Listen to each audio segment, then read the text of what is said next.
এই জীবনটা কত অদ্ভুত, তাই না?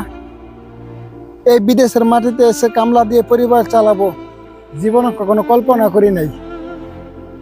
আমার সাথে বন্ধু বান্ধব গুলো এখন তাদের গ্রাজুয়েট শেষ, তারা এখন প্রিপারেশন নিতেছে বিসিএস এর জন্য, বিভিন্ন চাকরির জন্য।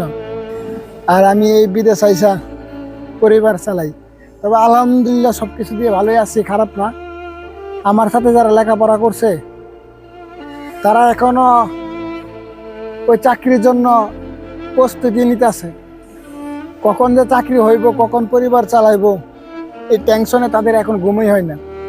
আর আমি এই প্রবাসে এসে প্রতিদিন কাজ করি, মাস শেষে বেতন পাঠাই, পরিবার সুখে থাকে, এতে আলহামদুলিল্লাহ। তারা হয়তো লেখাপড়া শেষ করে বড় একটা চাকরি করব, ভবিষ্যৎ সেটেল করব। তবে আমার সেই ভবিষ্যৎ হয়তো শেষ, সারা জীবন হয়তো কাজ করে খেতে হবে। তবুও খুব সুখে আছি, আলহামদুলিল্লাহ। এখন পরিবার চালাইতে পারি।